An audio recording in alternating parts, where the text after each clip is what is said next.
क्या है ये विपक्ष ऐसा कहता है जी सरकार काम नहीं करने दे रही और ऐसा है वैसा है। देखो जी, ये बात हम स्वीकार करते हैं कि इस देश को राजनीति तो कांग्रेस नहीं सिखाई है, जैसी सिखाई है वैसी हम कर रहे हैं।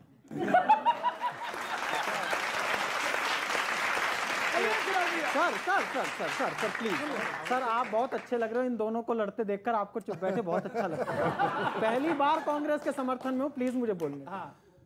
कि तुमने कैसी फसल लगाई, कैसी हो गई पॉलिटिक्स। वाह भाई, तुमने कैसी फसल लगाई, कैसी हो गई पॉलिटिक्स। जैसे बीज पड़े थे भाई, वैसी हो गई पॉलिटिक्स। ये जो आज आपको बोलने नहीं दे रहे ना, इसका कारण सुनो। हाँ। याद करो जब कांग्रेस कुर्सी पर इतराती थी।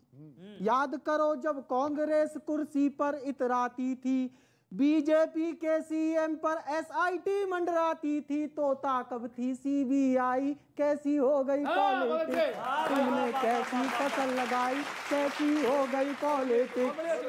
सत्ता की गर्मी से ऐसी छाई थी मदहोशी। अनुराग जी, सत्ता की गर्मी से ऐसी छाई थी मदहोशी। जिसने प्रश्न उठाया उसको तुमने माना दोषी।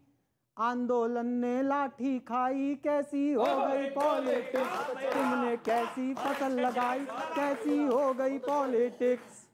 इकलौता टीवी चैनल भी भौंपू था सरकारी। बिल्कुल सही। बड़े कहते हैं जी मीडिया इनकी बात नहीं बोल रही। इकलौता टीवी चैनल भी भौंपू था सरकारी। तुमसे मिलकर पावन हो जाते थे भ्रष्टाचारी। सुखरामों को मिली मलाई, कैसी हो गई पॉलिटिक्स। तुमने कैसी फसल लगाई, कैसी हो गई पॉलिटिक्स। आप विपक्षी सस्पेंशन से क्यों हो गए अचंभित। पूरा लेखा जोखा लाया हूं। आप विपक्षी सस्पेंशन से क्यों हो गए अचंभित। एक बार में 63 सांसद किसने किए निलंबित। एक बार में 63 सांसद किसने किए निलंबित। यही संसद तब थी भाई, कैसी हो गई पॉलिटिक्स। तुमने कैसी फसल लगाई, कैसी हो गई। सरदार जी आपको जवाब दे रहा हूं, इनको क्या क्या कहना है। माल्या नीरव कैसे भागे प्रश्न नहीं है भैया। माल्या नीरव कैसे भागे प्रश्न नहीं है भैया। सच बतला दो स्विस बैंकों में कैसे गया रुपया।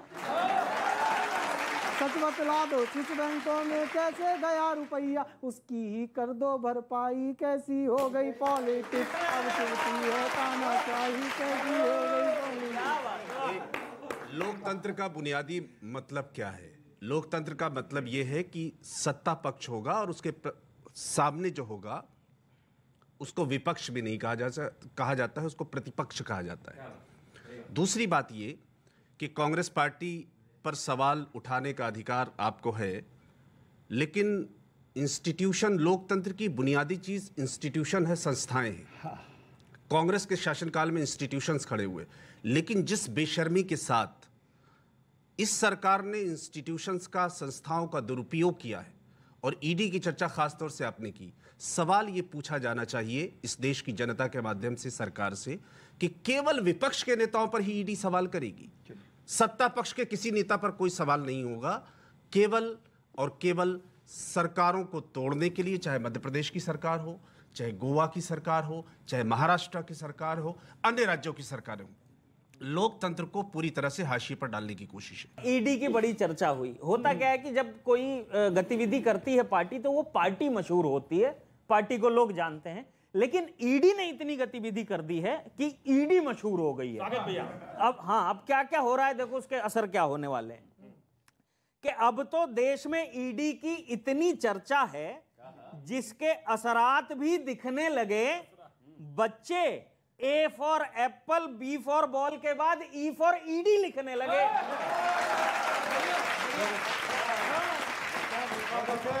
ई फॉर ईडी लिखने लगे और इनके कारनामे तो चारों दिशाओं में छा गए। और इन्होंने बताया ना कि वो मिथुन दा बोल रहे थे कि इतने विधायक आ गए हैं हमारी तरफ, तो मैं कह रहा हूं कि इनके कारनामे तो चारों दिशाओं में छा गए। ईडी जैसे ही महाराष्ट्र से बंगाल पहुंची, दीदी के विधायक दादा के संपर्क में आ गए।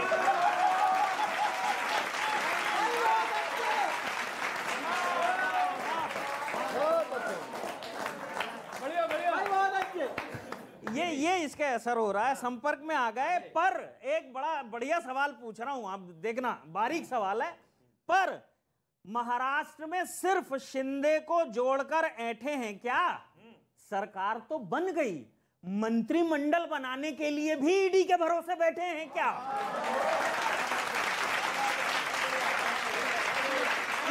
ईडी के भरोसे बैठे हैं क्या? और मिथुन दा ने कहा कि 4 राज्यों में बीजेपी की सरकार बनने वाली है।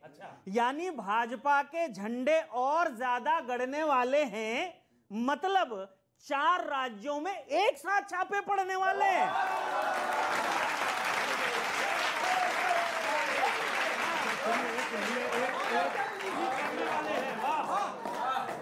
और अंतिम पंक्ति दे रहा हूं, बारीक पंक्ति उठा लेना भाई। मतलब 4 राज्यों में एक साथ छापे पड़ने वाले हैं। खैर, अब तो सभी को प्रवर्तन से परिवर्तन का ज्ञान हो गया है। अब तो सभी को प्रवर्तन से परिवर्तन का ज्ञान हो गया है। चुनाव लड़ना और जीतना भले ही मुश्किल हो, पर सरकार बनाना आसान हो गया है।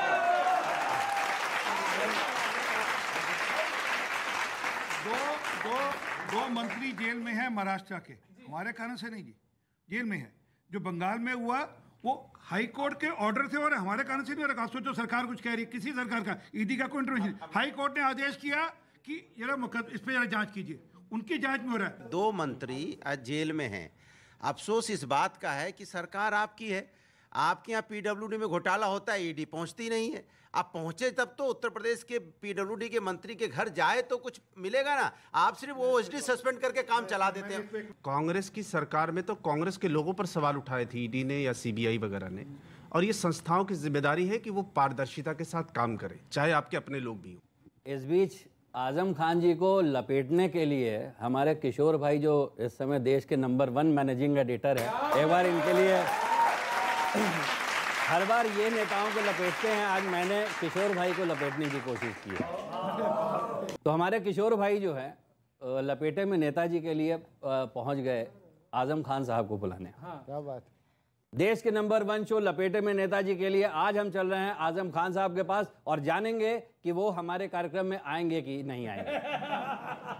तो किशोर भाई पहुंचते हैं, लेकिन आजम खान साहब ने आने से इनकार कर दिया जी। क्यों? तो इन्होंने पूछा भाई आप आ क्यों नहीं रहे? तो आजम खान साहब क्या कहते हैं? किशोर जी हम चोर हैं, हम डकैत हैं। तो आजकल आप रहते कहाँ हैं? अजी रहते कहाँ हैं? कभी इस कोर्ट, कभी उस कोर्ट, कभी इस कचहरी, कभी उस कचहरी, कभी जेल में, कभी अस्पताल में। आइए जानते हैं कि अब किस मामले में एक मामला हो, 89 मामले हैं।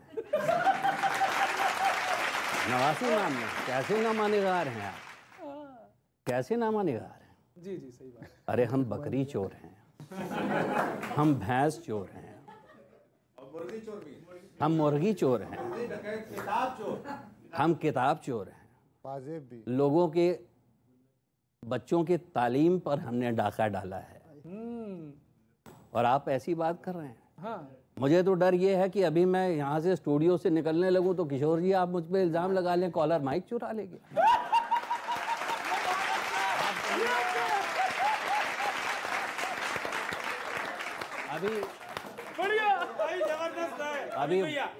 अभी वहां तक पहुंचूं तो आप कहेंगे एसी की इतनी ठंडी हवा थी, हवा चुरा ले गए।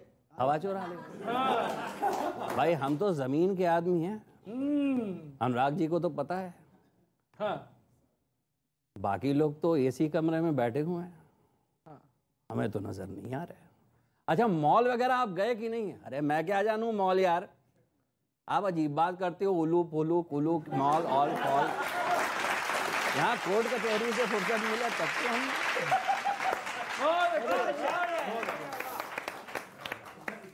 छोटा सा एक अरे वो अपने नेताजी को फॉलो करते हैं, जो सरकारी टोटी तक चोरी कर लेते हैं, उनके लिए क्या बड़ी बात है जी। एक दर्द ऐसा किशोर जी कहीं पे प्रूव नहीं हुआ है। आप गलत बोल रहे हैं, आप गलत बोल रहे हैं। अरे कराइए जांच, पुलिस आपकी है, सरकार आपकी है, ये ठीक बात नहीं। अनुरागी समझाइए इनको। सिंह साहब थोड़ा दर्द है, एक गीत सुनो, आनंद लो। 100 के पार पेट्रोल की हमको आज मिली सौगातें, 1000 के पार सिलेंडर, बाहर विकास की बातें। और महंगाई हमको सताए है, महंगाई हमको सताए है, निंदिया उड़ाए के। नेताजी नेताजी नेताजी खुश हैं जनता पे जीएसटी लगाए के। नेताजी भक्त बने हैं आपके, देखो कैसा मिला नतीजा। जेब में दाम नहीं है लेकिन बच्चे मांगे पिज्जा। कभी सब्जी तरसाए हैं, वो सरसों तेल रुलाए हैं, फलों से दूर हुए हैं हम, न ड्राई फ्रूट ही खाए हैं, न ड्राई फ्रूट ही खाए हैं, न ड्राई फ्रूट ही खाए हैं। काजू की फीलिंग ले रहे हैं, काजू की फीलिंग ले रहे हैं, मूंगफलियां चबाए के। नेताजी नेताजी नेताजी खुश हैं जनता पे जीएसटी लगाए के।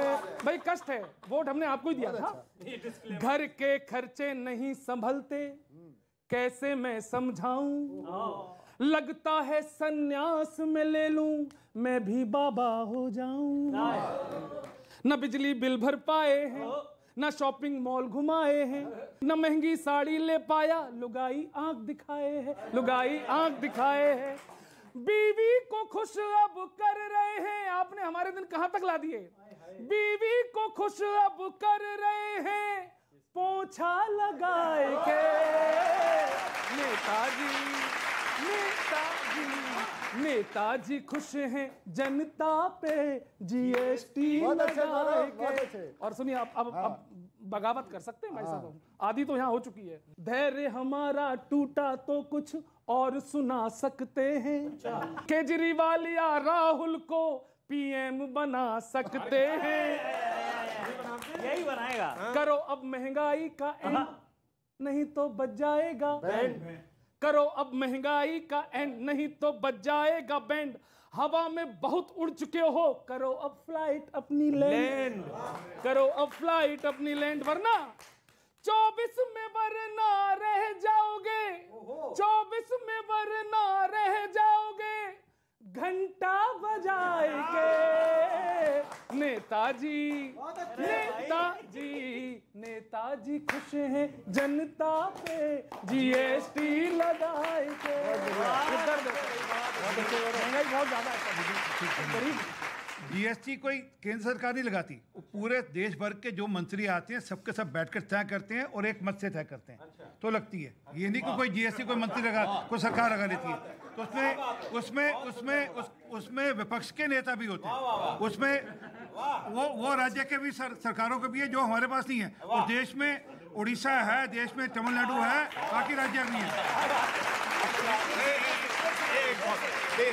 जीएसटी के संबंध में बात कही है मोदी जी तो अपनी सरकार के, अपनी मंत्रियों की, अपने सांसदों की, विधायकों की बात सुनने को तैयार नहीं है। केवल वो अपनी बात सुनते हैं, जो मन में आ गया तो 8 बजे रात में आ जाएंगे और अनाउंस कर देंगे। अच्छा, तो सवाल इस बात का है कि आपने जीएसटी, आपने बड़ा सही सवाल उठाया, अस्पतालों पर भी 5% जीएसटी है, यानी पैदा होने पर 5%, और अगर आप मर गए उसके बाद भी आपको 5% देना पड़ेगा। तो इस तरह के हालात है। और आपने ठीक कहा कि 24 में देश की जनता इंतजार कर रही है। राहत साहब का एक शेर है कि जी अच्छा, मैं एक अंतिम बात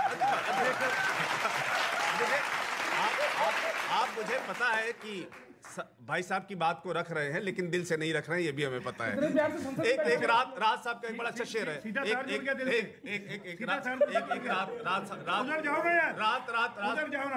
राहत साहब का एक शेर है कि अगर खिलाफ है होने दो, जान थोड़ी है।